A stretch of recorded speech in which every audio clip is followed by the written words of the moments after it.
As I mentioned, the king was not playing that. No new people, I don't care. I mean, I care. Don't bring nobody new. Don't bring no Mundele. Don't bring nothing over here.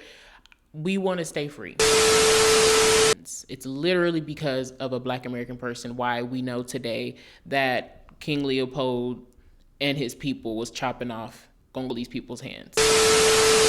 Place. To me, we are the most beautiful creatures in the whole world, Black people. Always be there for you whenever you need me. Hey guys, welcome back to my channel. If you can't tell by the title, we are going to be talking about Congo, or really the era that nobody really knows. A lot of people don't know, and that nobody ever really talks about. I just finished finally reading King Leopold's Ghost. If you really love history like I do, this won't be that bad of a read, but I'm not gonna lie, I bought this in the summertime and I just finished reading this book last month, so it's definitely a hard book to get through, but I'm glad that I read it. So I really want to touch base on the simple fact, like, especially with the climate that we're in today and division is like very rapid, FBAs and diaspora war bullshit. This book amplified a lot of things for me, but one of the things that I want to focus on for this video in particular is the fact that diaspora wars are dumb. Diasporas are dumb. So let's get right into it. So, one of the very first people that exposed what King Leopold was doing in Congo was a Black American. Now, let me just give you guys a little bit more context about this. So, King Leopold was really wanting a colony really bad during the scramble for Africa, right? So he looked up and got Congo, and in doing so, because Belgium was so small and he was trying to prove himself, he had to sell this image that he's just making Congo a civilization by bringing Christianity. He tried to sell it and pitch it as though he's doing it from a philanthropic, religious perspective. And in reality, he was turning it and using it as a slave state to basically enslave the entire area, the entire parts that he had, that he was in control of, and just mass murder almost like half the population.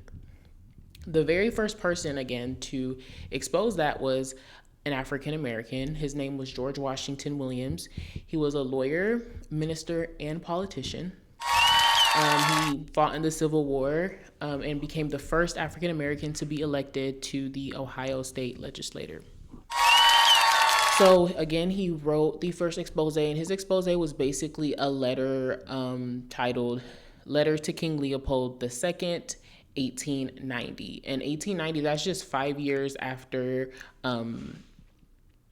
5 years after King Leopold has started his genocide in Congo. So again, he wrote this letter, and at that time, it's 1890. Slavery just kind of ended not too long ago in the States.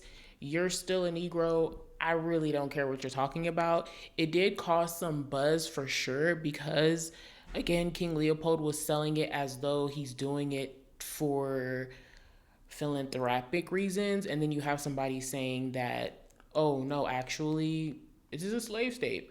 So like it did cause some friction, but it didn't do much of anything, to be honest. But George Washington Williams' expose was referenced as we go on years later on down the line. So I really want to focus on 2 chapters in this book because that is where I learned most information about this particular individual that I want to talk about. His name was William Shepard. He was a reverend. He was also the second person to go to Congo and expose King Leopold, the second African American person. So chapter 10 is titled "The Wood That Weeps."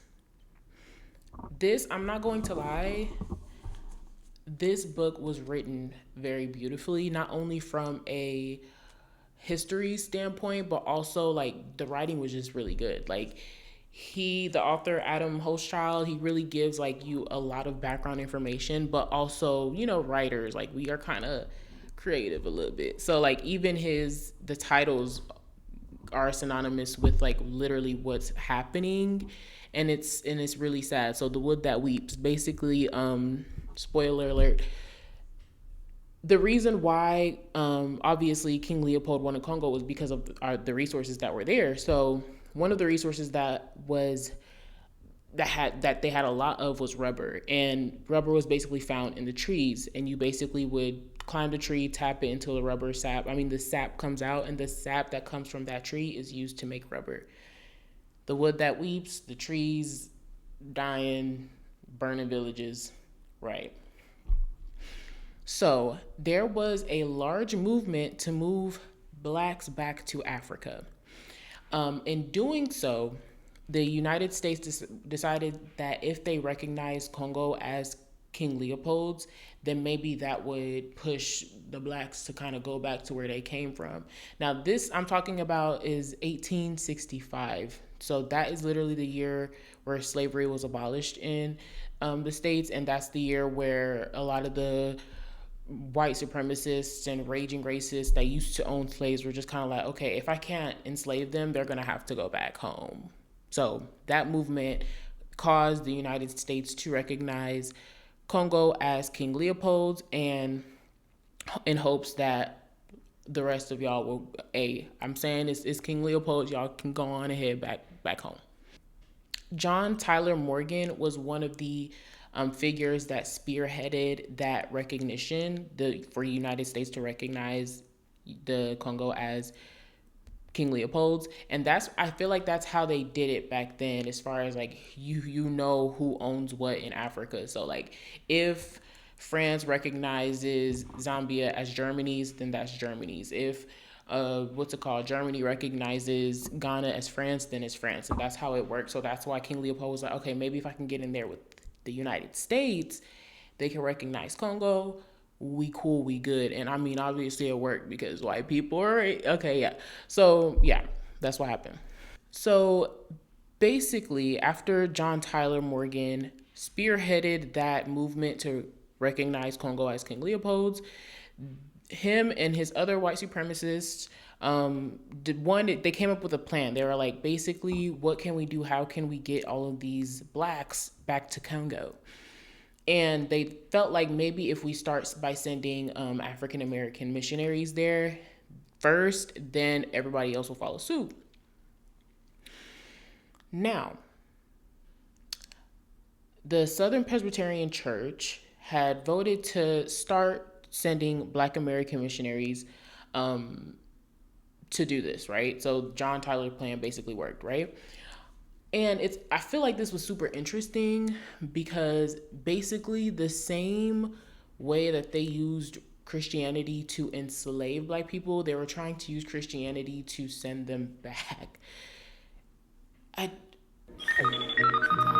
Okay. Right. So, cool. And I'll read a quote that made me realize that. It literally says, and I quote, "Missionaries from among the African race on this continent who may bear the gospel of the grace of God to the homes of their ancestors." I'm so confused. So why didn't, okay. No, it's fine. Amen. So again, Reverend William Shepard is the one that ended up being the missionary to go to Africa. He was an HBCU graduate. Shout out to all the HBCUs. And he went to the Hampton Institute and furthered his education at the Colored Theological Seminary in Tuscaloosa, Alabama. Now, although he agreed that, okay, yeah, I'm going to be the missionary that goes, I'm African American, I'm Black, I think I qualify, they were still kind of like, okay, we need to find a white man to be your superior before you go, though. Like, you can't go by yourself. You can't. I'm really trying to understand white people's logic. So we don't want y'all here. But before we let y'all go, we're going to send somebody there first, one of y'all there first, but it has to be supervised. Why? I really don't get it. So basically, although the Reverend was like, I'll go, it was on hold for 2 years. And it was on hold for 2 years because they were trying to find a white person that'd be willing to go to Africa with this black person. Samuel Lapsey ended up being the white person to be the Reverend Superior, Reverend William Shepard. Let me keep on saying his name. So Mr. Lapsey was like, okay, I'll be the superior. Let's go. 1890, they end up going to Congo. They set up missionary up the Kasai River. So they were basically in the Kasai region. And I am a Muluba girl. I'm from the Kasai region. You know, my roots go back there. So shout out to the Reverend, not Mr. Lapsey. Fuck him. So obviously, the way that we know what was going on back then is through letters that were written back home, books that were written by these people. And Mr. Lapsey would write letters back home. And in his letters back home, you can really see how much he admires William Shepard.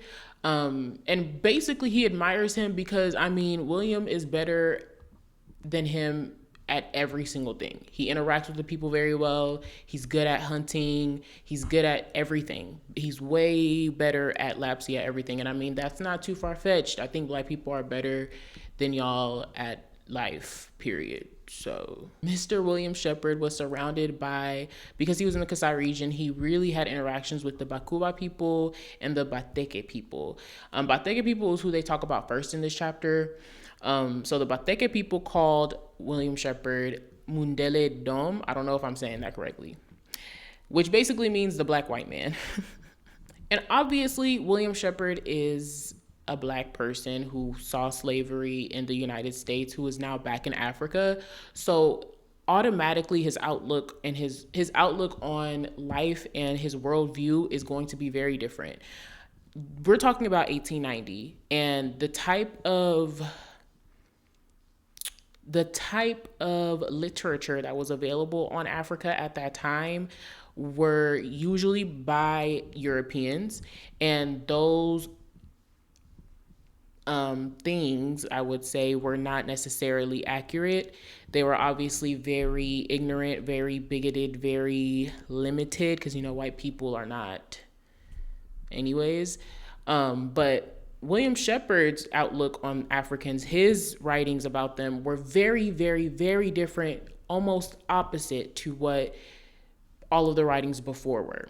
And you can see that in his letters, in his articles, in his books, and in his speeches. When he would have off time and he'd go back to America, he'd give speeches and lectures, and he would talk about Congo. And you can see the way that he speaks about the people, the locals, the villages. It's not from a ignorant perspective or point of view. He even studied the language. He would ask, like, he would talk to them, he will point to something and they'll tell him what it is and he'll write it down. So he had so many notes on all of these different tribes and the language, and the people respected him as well, because these mundeles, they come in, they're not trying to learn the language, but you are, you know what I mean? And you speak the white man's language. So, I mean, like, yeah, I can understand why they called him the black white man. And he was really enjoying his time in Congo, okay? He had a pet parrot, he had a pet monkey, and the locals helped him name the monkey Tipu Tip. Tipu Tip was an Arab slave trader that was in the east of Congo. I did not know that. I did not know that, like, from my knowledge, my background knowledge, I just knew that it was Belgium that was colonizing Congo. Come to find out, the Arab slave trade was in the east of Congo as well. That's a separate video for another day. And in his writings, he loved the fact that he was amongst his people, amongst people that looked like him, and in the country of his forefathers, as he would say. Shepard spoke Bakuba, and he had several years of experience in the Kasai region. His partner Lapsey ended up passing away, though, because, you know, white people, immune systems, Africa. So he ended up passing away, and Shepard was out there by himself, but America was like, I don't know, leaving a monkey out in Africa by himself, he needs to be supervised. So they were like in a scramble trying to find someone else to replace Lapsey, but instead of sending one person, they started sending a lot of white missionaries to basically, I guess, it's like at that point, they're not even really supervising Mr. Reverend. They're just kind of there. Now, one thing that we know about the Bakuba people is their art. They were very known for their sculptures and things of the sort, and Mr. Shepard would collect his artistry so much to the point where there is some Bakuba art that you can find in his alma mater in Virginia, or is it alma mater? Y'all, I think y'all know what I'm trying to say. And a lot of his notes are on the Kuba people specifically. He noted their ancestral myths, their rituals, and crop yields. And I'll read one of the quotes that he had. Make one feel that he has again entered a land of civilization. Perhaps they got their civilization from the Egyptians, or the Egyptians got theirs from Bakuba. He was, of course, like side-eyeing some customs. He didn't like the fact that they would there are some rituals of obviously deeming women as witches and killing them, and some little things he was kind of like, I don't know about that one. But his writings still, they show interest, they show empathy, respectful curiosity for the people in the Kasai region. Something very important about the Kuba people and the Kasai region in general was the fact that they were protected by their environment. Because they were so deep in that region, it was hard to get to any inner land or any inner kingdoms, anything really. It was really hard to get there unless you knew somebody already there. So because of this, they were able to stay hidden from slave traders from the east, from the west, from the south, from the north. They were protected, period. Europe would try to get in there by maybe sending gifts, maybe trying to speak, but the king was no stranger, nobody that is not native to this land is welcome here. And if anybody brings them here, they will be beheaded. So any gifts that were sent by Europeans were sent right back by the king. He was not playing that. Don't come over here. Leave us alone. Now, because of their isolated area, the only, in the early years of King Leopold's Free State, Congo Free State, they weren't really affected. They just knew that they were under his rule. What? I'm sorry, y'all. I thought it stopped recording. They just knew that it was under his rule by paper. As I mentioned, the king was not playing that. No new people, I don't care. Me not care. Don't bring nobody new. Don't bring no mundele. Don't bring nothing over here. We want to stay free. We don't want no problems, okay? So, Mr. Reverend William Shepard, though, was able to meet the king. And the only reason why he was literally because he was black. So they were like, oh, okay, he's not, and he can speak Bakuba? Okay, he can come, he can meet me, what's good, wagwan, who he is, what's up? So the king's name, the king that he met, I'm gonna definitely butcher this.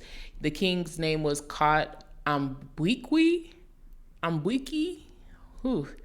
Kot Ambwiki II. So after William met the king, he obviously started taking notes on even the encounters with the king, with the servants, with the royal crimes. Apparently there was a royal police that would be in charge of theft and all of this. I learned a lot in this book, but this was super insightful because I was learning about Bakuba people. Servants would spread leopard skin on the floor for William when he would walk in to meet the king and speak to the king. It was really blowing William's mind for real. Reverend William Shepard was so impressed by the Bakuba people that he wrote a book titled Pedestrian Pioneers in Congo. Now, again, he got there in 1890. King Leopold's Congo started in 1885. So he got there again in the early years of the rule of the European, or King Leopold's rule of Congo. So it was still early. Again, he was in the Kasai region. That region did not really get affected until later on, right? So 8 years after Shepard's visit, Leopold's forces finally reach the Kuba region and they loot the capital. And again, they wanted rubber. At this time, there was a big rubber boom. They needed rubber for everything in Europe. They needed rubber for wheels. They needed rubber for candles. They needed rubber for everything under the sun, child. And Europe don't got no type of resources, so there was a big boom in Congo. Unfortunately for Shepard, though, he saw firsthand the destruction that would happen in the name of rubber. The Kasai region, though, they did have a really strong resistance to Leopold's rule. Although they were not warlike people, they definitely were not going down without a fight. Okay, and I did leave out this important fact because at the end of the day, Reverend William Shepard was a reverend. So he was there to not only explore Congo and take notes and stuff, but he was there to convert. And one of the things that he noted was they were not budging. The Bakuba people did not want to convert to. They was not playing that Christian bullshit. They're like, he probably had like 2 converts in the 8 years that he was there. And I feel like that is very important. I feel like that's why their resistance was so strong. I just finished reading Things Fall Apart, and that kind of parallels with what happened in Things Fall Apart. If you've read it, you know what I'm talking about. In the end, a lot of people start converting. Well, in Things Fall Apart, in the end, people start converting to Christianity slowly but surely, and the Igbo culture starts to fall apart. These people was not playing that Christian bullshit. They was like, no, we're fighting this. So again, Shepard was the first to see the violence, right? And he was ordered by officials to do some investigation because these locals, like, they're putting up a really strong fight. Again, it was a very strong resistance. So it was so much to the point where the Europeans are like, hey, Europeans and Americans, officials told the Reverend, they're like, hey, can you kind of like do some investigating and see where the fight is coming from, like what the source is? Okay, like, why don't you think people would fight y'all back? Like, this is the thing that be blowing my mind. Like, why people really be walking in and expecting everybody to know, like, hey, I own this now. And it's like, no, this belongs to me. And then while doing so, they expect them not to fight back. Right. Cool. So during this investigation, unfortunately, the Reverend was not able to figure out what the source of the fight was. No.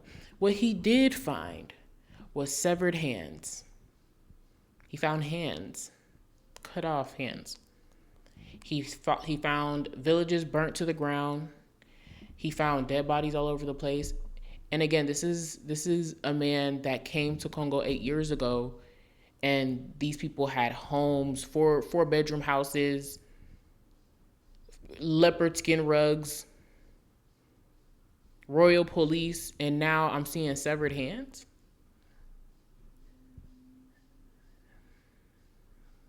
Okay. Obviously, after this finding is when he writes an article about these findings. And it is literally because of the African American Reverend William Shepard why Congo at the time started being associated and tied with severed hands. It's literally because of a Black American person why we know today that King Leopold and his people was chopping off Congolese people's hands. I'm going to have to say that again. It is because of a Black American person going to Congo. So you mean to tell me for 8 years that Europeans were working there, nobody thought to say, hey, they're chopping off hands? No, they didn't. It was an African American person to say, hey, they're chopping off hands. Dude, what's going on? Okay? He wrote about it. Nothing happened, of course, because I mean, at the end of the day, these are the words of a Negro man. I'm not taking you serious, okay? It does not matter. And again, I left this out as well. Reverend Williams was smart, okay? He would be invited on his off times. He was invited to London to speak at a university, to lecture at a university. He would give speeches when he was back home. These are intellectuals that are not necessarily taught at the forefront when we are learning about Black American history in middle school, high school. I don't even think I learned about this in college, but I mean, I was a journalism major, so I don't think I would really, I guess. But I'm surprised I've never heard of, seen a picture of, even have background knowledge on this Reverend William Shepard. It's crazy to me, but that's besides the point. Regardless of all of his credentials and all of his speaking engagements and all of the things, regardless of that, you are a Negro. So you are writing about King Leopold, a white Belgian man who's a king, chopping off hands in Congo in 1893. Negro, please.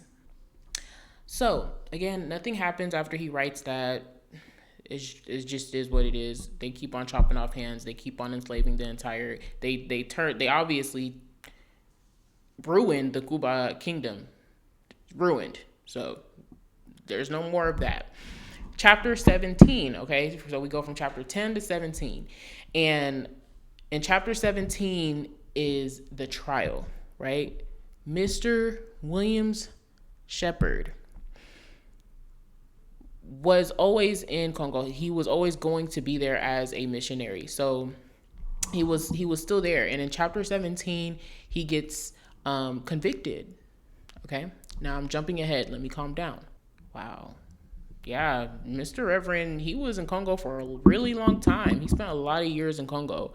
So in 1908, this is 15 years after he wrote that article about his findings. So for 15 years, they just kept on doing it. By the way, just so y'all know, 15 years after he wrote, hey, there's dead bodies everywhere, they're burning villages, they're chopping off hands, nothing happened. It just kept on going on. And what could the Reverend do? Pray? Exactly. 1908, he writes another article. Okay. And this article is what causes him to be convicted of a crime. This article in particular, he literally just says what's happening again. And one thing, if we don't understand anything about white people, we must know this. They don't like being called out for nothing. We seeing it now. We're literally watching it happen right now. They do not hate racism. They hate being called racist. They do not like being called out for Nathaniel. This article that he wrote literally was just giving a breakdown because he's been there for, at this point, almost 20 years. He's been in Congo. So he watched the Kuba kingdom not even at its height, but before the complete and utter destruction of the kingdom. He watched it before then, and they were doing just fine, to now they don't even exist anymore. He wrote, these great stalwart means hardworking and loyal. I didn't know what it meant either. These great stalwart men and women who have from time immemorially been free, cultivating farms of Indian corn, peas, tobacco, potatoes, trapping elephants for ivory tusks and leopards for their skin, who have always had their own king and government not to be despised, officers of the law established in every town of the kingdom, these magnificent people. Okay. He then goes on to talk about the population of the Kuba kingdom and how they had 4-bedroom, very, very large homes. He calls them intelligent. He calls them prosperous. He calls them loving. That, again, is something white people hated in 1890. Why are you talking about these Africans as humans? Why are you doing that? Are you dumb? Why would you do that, right? So that's one of the things that really caused these Belgians to be like, who the fuck is this Reverend? What is he talking about, right? Why would he say that Kuba people were loving, prosperous, intelligent people? Ew. He later writes, there are armed sentries of chartered trading companies who force the men and women to spend most of their days and nights in the forest making rubber. And the price they receive is so meager that they cannot live upon it. In the majority of these villages, these people have no time to listen to gospel story or give an answer concerning their soul's salvation. Yeah, of course they don't. Like, duh. But look, that's a different video. I'm not gonna go on a Christian rant right now. I'm really not. So basically, y'all, they sued him for defamation. This is my thing. Like, out of all of the, like, y'all could have done anything because y'all do anything anyways. We're talking about 1908. White people could do anything they wanted. And y'all wanted to sue him from defamation. That's not even a good lie. He's literally telling the truth. And he saw the hands. So I'm like a little bit confused at where the defamation is coming in, but whatever. After filing a defamation lawsuit against the Reverend, they were demanding 80,000 francs in damages. That is definitely probably close to $1 million now, but I could be wrong. This trial was held in Leopoldville, which is now Kinshasa. That's very important to note. A Black African-American reverend was the first Black African-American to be tried in court in Kinshasa, which was at the time Leopoldville. Obviously, during this trial, Kuba people had to testify that, hey, no, he wasn't lying. My hand's chopped off. They chopped off my cousin's hand. They're making us work all day, every day. We don't get no money. My auntie died. My mother died. I'm the only one that's still alive. A lot of the Kuba people testified the truth and also were backing Mr. Reverend William Shepard. Now, at the end of this trial, Shepard was found innocent, but the company was not found guilty. The company that filed the defamation lawsuit were also not guilty. So they were like, Mr. Reverend, Mr. Negro Reverend, you're not guilty, but neither. After hearing the Bakuba people testify, okay, no, we're talking about 1908, y'all. We're talking about 1908. So nothing happens. Right, the Reverend is just found innocent, and I mean, they keep on chopping off hands. So, yeah. Conveniently enough, though, these testimonies that the Bakuba people were giving at this trial were burned. All of these testimonies were burned, and any articles that came out recounting the events of the trial, you know, when you can look up, oh, what's going on in the trial? They were doing that back then too. But the testimonies of the Bakuba people in those articles are very summarized, little to no detail. The real testimonies were destroyed and later found not until the 1980s. And when I say they were found, basically they were duplicate copies. You know, back then they were doing duplicate copies of everything. And apparently King Leopold, when he thought he burned everything, no, you didn't. Somebody accidentally put the testimonies, one duplicate here, another duplicate somewhere else. And a historian ended up finding it in the 1980s. And that was the first time anybody was able to see what Congolese people at the time were saying at that trial. How does Mr. Reverend Shepard's story end? The same way any other Black person's story ends in the early 1900s. He goes back home to America being a second-class citizen and dying. So that's really it. They even put a quote of one of his bosses, who was a white woman. She basically said she loved the Reverend and she loved the Reverend and she loved the fact that he stayed in his place as a darkie, even with all of the work that he's done in the Congo. And that is it. That's all I got to say. That's the end. But the point of this video was obviously to inform more people on the fact that Black Americans were in Congo helping to liberate the people of Congo in 1880s, 1890s, and then early 1900s. But we don't know that. And we don't know that on purpose. They try to make every single atrocity an individual instance when they're literally all connected, because they have to do with each and every single one of us. Literally. So yeah, y'all.